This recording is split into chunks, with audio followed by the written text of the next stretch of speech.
మా latest videos కోసం మా ఈ తెలుగు న్యూస్ ఛానల్ సబ్స్క్రైబ్ చేసి గంట సింబల్ యాక్టివేట్ చేసుకోండి.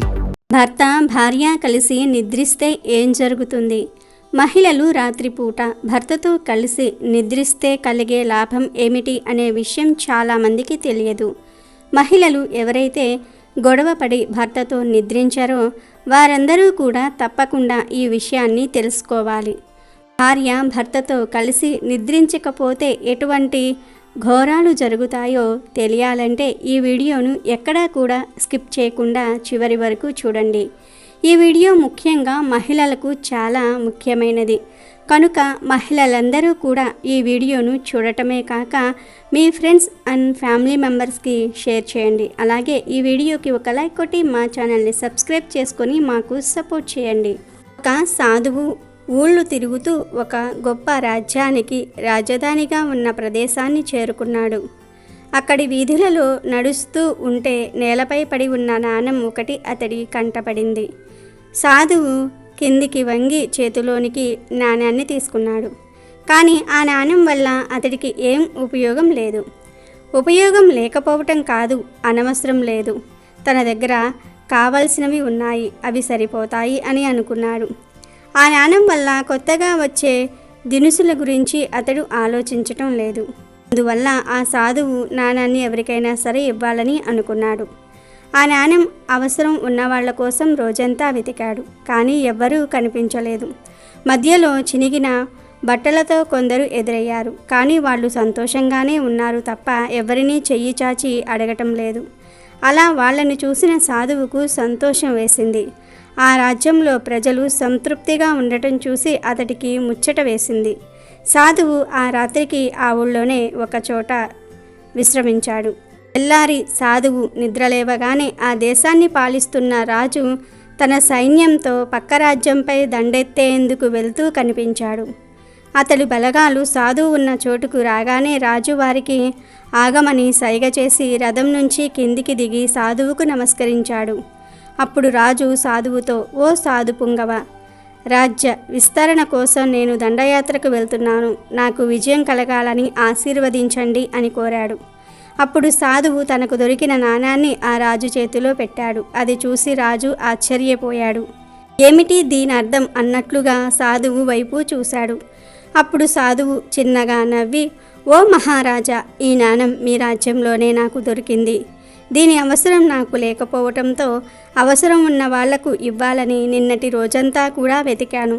అలాంటి వాళ్ళు ఒక్కరూ కూడా నాకు కనిపించలేదు. అంతా సంతృప్తిగా కనిపించారు. ఈ రాజ్యంలో ఉన్న దానితో సంతృప్తి చెందకుండా ఇంకా ఏదో కావాలని ఆరాటపడుతున్న వ్యక్తి మీరొక్కరే అని నాకు అనిపించింది.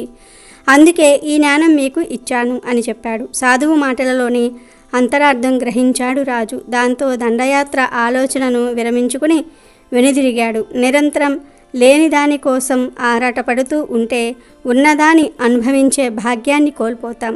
ఆ భాగ్యం లేనివాడు ఎంత ఉన్నా ఏమీ లేనివాడే అని రాజుకు అర్థమయ్యింది. ఈ రాజుకు ఒక భార్య ఉండేది. ఆమె చాలా మంచి పతివ్రత స్త్రీ, చాలా మంచిది. రాజు సాధువు మాటలు విని ఇంటికి తిరిగి వచ్చిన తర్వాత రాణి రాజును ఎందుకు యుద్ధానికి వెళ్ళలేదు అని అడుగుతుంది. అప్పుడు రాణికి జరిగిందంతా కూడా చెప్పాడు రాజు. రాజు మాటలు విన్న రాణి కూడా ఎంతో సంతోషిస్తుంది. ఎందుకంటే రాజు యుద్ధానికి వెళ్ళటం రాణికి కూడా ఇష్టం లేదు. ముందు రాజును దండయాత్రకు వెళ్ళవద్దని రాణి చెప్తుంది, కానీ రాజు వినిపించుకోడు. కానీ రాజు సాధువు మాటలను విన్నాడని తెలుసుకున్న రాణి ఆ సాధువు చాలా గొప్పవాడు, ఎవరి మనసునైనా సరే మార్చే శక్తి ఆ సాధువుకు ఉందని గ్రహిస్తుంది.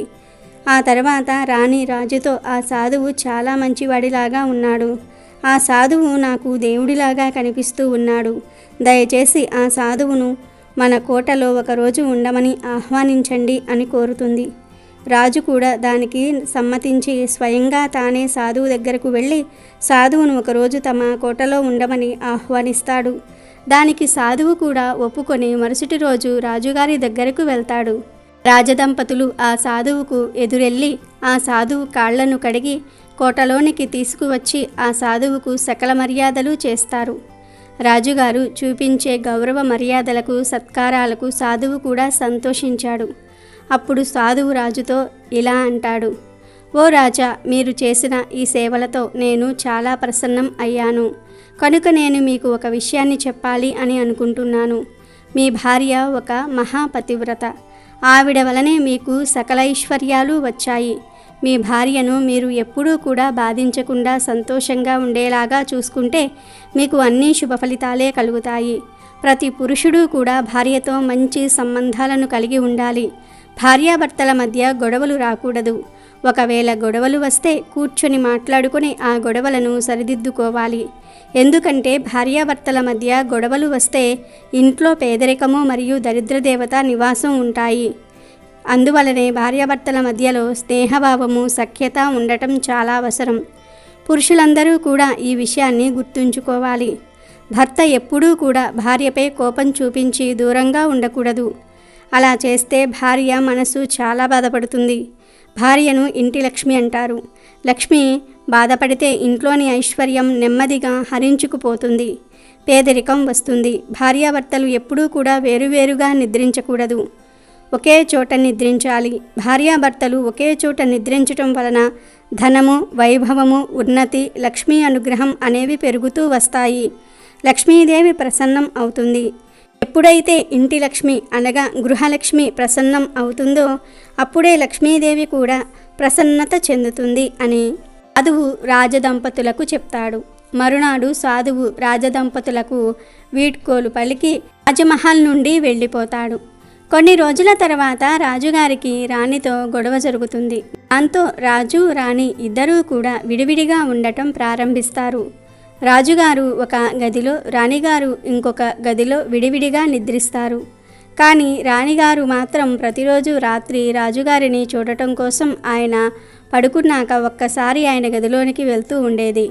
అయితే శత్రురాజ్యపు గూఢచారి ఒకడు సిపాయి రూపం ధరించి ఆ రాజ్యమహల్లోనే ఉండేవాడు. ఈ గూఢచారికి రాజుకు, రాణికి మధ్య గొడవ జరిగిందని తెలుస్తుంది. రాజు, రాణి విడివిడిగా పడుకుంటున్నారని తెలుస్తుంది. ఇదే మంచి సమయం అని గ్రహించి ఆ గూఢచారి రాజుగారిని చంపి మొత్తం రాజ్యాన్ని దోచుకోవాలి అనుకుంటాడు. ఒకరోజు రాత్రి ఈ గూఢచారి మరికొంతమంది బందిపోటులతో కలిసి రాజుగారు ఒంటరిగా పడుకుని ఉన్న గదిలోనికి వెళ్తాడు. అప్పుడే రాణి రాజుగారిని చూసి వెళ్ళాలని ఆయన గది వైపుకు వస్తుంది. రాణి చూసి రాజుగారిని చంపడం కోసం కొంతమంది దుండగులు వచ్చారని తెలుసుకొని సైనికులను వెంటనే పిలిచి వాళ్లను పట్టుకోమని చెప్తుంది. సైనికులు ఆ గూఢచారిని, బందిపోటు ముఠాను పట్టుకుని బంధిస్తారు. అప్పుడు రాజుగారు మేల్కొని జరిగిందంతా కూడా తెలుసుకుని రాణికి కృతజ్ఞతలు చెప్తాడు. ఆ సమయంలో రాజుగారికి సాధువు చెప్పిన మాటలు గుర్తుకు వస్తాయి. ఎప్పుడూ కూడా భార్యాభర్తలు ఒకే చోట కలిసి పడుకోవాలి. దాని వలన ప్రమాదాలు తప్పుతాయి, ధనధాన్యాలు కలుగుతాయి అని సాధువు చెప్పిన విషయం రాజుకు గుర్తొస్తుంది. సరైన సమయంలో రాణి ఆ దుండగులను పట్టుకొని ఉండకపోతే నా ప్రాణం, ధనము, రాజ్యము అన్నిటినీ కోల్పోయేవాడిని కదా. నిజంగానే నా భార్య దేవతే, లక్ష్మీదేవి స్వరూపమే. నా భార్యను నేను ఎప్పుడూ కూడా సంతోషంగా ఉంచాలి, గొడవలు పడకూడదు అని రాజుగారు అనుకుని రాణితో గొడవలు పడకుండా సంతోషంగా జీవిస్తాడు. కాబట్టి భార్యాభర్తలు ఎప్పుడూ కూడా విడిగా పడుకోకూడదు, కలిసి నిద్రించాలి. దాని వలన ప్రమాదాలు తప్పుతాయి, ఇంట్లో సుఖ సంతోషాలు నెలకొంటాయి, గొడవలు రావు. లక్ష్మీదేవి అనుగ్రహంతో సకల సంపదలు సిద్ధిస్తాయి. భార్యను భర్త ఎలా పిలవాలి, భర్తను భార్య ఎలా పిలవాలి, ఒకరినొకరు పేరు పెట్టి పిలుచుకోవచ్చా అనే విషయాలను ఈరోజు మనం ఈ వీడియోలో వివరంగా తెలుసుకుందాం. మన సాంప్రదాయంలో భార్యాభర్తల బంధానికి ఉన్న ప్రాముఖ్యత ఇక ఏ బంధానికి లేదు. భార్య అంటే భర్తలో సగభాగం. పార్వతీ పరమేశ్వర్లను అర్ధనారీశ్వరులు అంటారు. ప్రతి భార్య, భర్త కూడా శివపార్వతుల్లాగా ఉండాలని దీని అర్థం. అయితే ఈ మధ్యకాలంలో భార్యాభర్తలు ఒకరినొకరు ఒసేయ్, ఒరేయ్ అని, ఏమే అని, ఏరా అని పిలుచుకుంటూ ఉన్నారు. ముఖ్యంగా భర్తలు భార్య పట్ల చులకన భావంతో ఒసేయ్, ఏమే అని సంబోధిస్తూ ఉంటారు. కానీ భార్యను అలా పిలవకూడదని శాస్త్రాలు చెప్తూ ఉన్నాయి. ఎందుకంటే భార్య అంటే ఇంటి ఇల్లాలు. ఇంటి ఇల్లాలు అంటే ఎవరో కాదు, స్వయానా లక్ష్మీదేవియే. మీరు మీ భార్యను ఒసేయ్ ఏమే అని పిలిస్తే లక్ష్మీదేవిని పిలిచినట్లే. ఇలా పిలిచి లక్ష్మీదేవిని అగౌరవపరిస్తే ఆమె మీ ఇంట్లో ఉంటుందా? ఉండదు. కనుక భర్త భార్యను ఎప్పుడూ కూడా ఒసేయ్ ఏమే అని పిలవకూడదు. అలా పిలిస్తే పేదరికం తాండవిస్తుంది. ఈ విషయాన్ని స్వయంగా పార్వతీదేవే ఒకానొక సందర్భంలో చెప్పిందని పురాణాలు చెప్తూ ఉన్నాయి. కనుక భర్తలు ఈ విషయాన్ని గుర్తుపెట్టుకుని భార్యను గౌరవించండి. ఒసేయ్ ఏమే అని పిలవకండి. చక్కగా పేరు పెట్టి పిలవండి. పిలిచే పిలుపులో వచ్చే ఈ చిన్న మార్పు వలన మనసుకు ఎంతో ఊరటగా ఉంటుంది. అలాగే ఆడవారు కూడా మగవారిని ఒరే అని, రారా అని సంబోధించకూడదు. అలా పిలిస్తే లక్ష్మీదేవి ఎప్పటికీ మీ ఇంటికి రాదు. భార్య భర్తను శ్రీవారు అని పిలిస్తే చాలా మంచిది. అంటే ఏజ్ గ్యాప్ ఉన్నవారు అయితే భార్య భర్తను శ్రీవారు అని పిలవాలి. సేమ్ ఏజ్ వాళ్ళు పెళ్లి చేసుకుంటే ఆ భార్యాభర్తలిద్దరూ ఒకరినొకరు పేరు పెట్టి పిలుచుకున్నా తప్పులేదు. అసలు మన పెద్దలు భార్యాభర్తలిద్దరూ కూడా ఒకరినొకరు పేరు పెట్టి పిలుచుకోకూడదని ఎందుకు చెప్పారంటే, పూర్వకాలపు పద్ధతి ఏమిటంటే భార్యకు భర్తకు ఏజ్ గ్యాప్ చాలా ఎక్కువగా ఉండేది. 3 ఏళ్ల అమ్మాయికి 30 ఏళ్ల అబ్బాయిని ఇచ్చి కూడా పెళ్లి చేసేవారు. అమ్మాయిని 12-13 ఏళ్లకు కాపురానికి పంపించేవారు. భర్తకు 50-60 ఏళ్ళు ఉన్న వారితో కాపురం చేసేవారు. వయసులో అమ్మాయి చిన్నది, అబ్బాయికి 50-60 ఏళ్ళు వచ్చేసేవి. 15 ఏళ్ల అమ్మాయి 50 ఏళ్ళు ఉన్న అబ్బాయిని భర్తను పేరు పెట్టి పిలిస్తే బాగోదు. భర్త వయసులో పెద్దవాడు కనుక భార్య భర్తను పేరు పెట్టి పిలవకూడదు అనేవారు. అలాగే పాత రోజుల్లో భర్త సంపాదించేవాడు, భార్య ఇల్లు నడిపేది. భర్త వయసులో పెద్దవాడు, గౌరవించాలి గనుక ఏమండి అని పిలుచుకునేవారు. వయసులో భర్త పెద్దవాడు కాబట్టి భర్తను భార్య పేరు పెట్టి పిలవకూడదు అనేవారు, అంతే. దీనిలో పెద్ద విషయం ఏమీ లేదు. కానీ ఈ రోజుల్లో అలా కాదు. ఒకే వయసు వాళ్ళు పెళ్లి చేసుకుంటూ ఉన్నారు. భార్య భర్త సమానం అనుకుంటున్నారు. సిస్టమ్ మారిపోయింది, కాలం మారింది, పద్ధతులు కూడా మారిపోయాయి. కొత్త నీరు వచ్చేసరికి పాత నీరు ఎలా అయితే పోతుందో అలాగే కొత్త పద్ధతులు వచ్చినప్పుడు పాత పద్ధతులు పోతాయి. ఇది సహజం. ఈ రోజుల్లో వివాహానికి ముందే మాట్లాడుకుంటూ ఉన్నారు. కాస్త ఏజ్ గ్యాప్ ఉన్న పేర్లు పెట్టే పిలుచుకుంటూ ఉన్నారు. భార్యాభర్తలు కలిసి ఉద్యోగాలు చేస్తూ ఉన్నారు. ప్రతిదానికి కలిసి వెళ్తూ ఉన్నారు. ఒకే వయసు వాళ్ళు పెళ్లి చేసుకుంటూ ఉన్నారు కనుక భార్యాభర్తలు పేర్లు పెట్టి పిలుచుకున్న తప్పేమీ లేదు. లోకం మారుతుంది, పద్ధతులు కూడా మారిపోతూ ఉన్నాయి. మనం కూడా మారాలి. భార్యాభర్తలు స్నేహితుల్లాగా ఉంటూ ఉన్నారు. దీనివలన పేరు పెట్టి పిలవకూడదు అనే ఆలోచన కూడా రాదు. కానీ మనసులో గౌరవం మాత్రం ఉంటుంది. పేరు పెట్టి పిలిచినంత మాత్రాన భర్త మీద గౌరవం లేదు అనుకోవటం తప్పే అవుతుంది. భర్తను గౌరవించాలంటే అది పిలుపులోనే ఉండదు. భర్త యొక్క విధానాన్ని గౌరవించాలి. అలా గౌరవింపబడేలాగా భర్తలు కూడా ఉండాలి. భర్త మీద భార్యకు నమ్మకం, గౌరవం వాటంతటా అవి రావాలి. నా భర్త నాకు తోడుగా ఉన్నాడు, ఈ సంసారాన్ని ముందుకు తీసుకువెళ్తున్నాడు, ఇతను ఉంటే నాకు ధైర్యంగా ఉంటుంది, ఇతను నా భరోసా, ఇతను ఉంటే చాలు, ఇంకేమీ లేకపోయినా పర్వాలేదు అని భార్య ఫీల్ అయ్యేలాగా భర్త ఉంటే ఆటోమేటిక్గా మర్యాద వచ్చేస్తూ ఉంటుంది. 24 గంటలు భార్యాభర్తలు గొడవలు పడుతూ ఉండి భార్య భర్తను ఏమండి అని పిలిచినంత మాత్రాన గౌరవం రాదు. గౌరవం అనేది పిలిచే పిలుపు వలన కాదు, చేసే పనుల వలన వస్తుంది. భర్త భార్య మీద కొంచెం కేర్ తీసుకుంటే ఖచ్చితంగా భార్యకు గౌరవం ఏర్పడుతుంది. భార్యాభర్తలిద్దరూ కూడా ఒకరి మీద ఒకరు మమకారాన్ని కలిగి ఉండాలి. ప్రయోజనం లేని మర్యాదతో ఎలాంటి ఉపయోగం ఉండదు.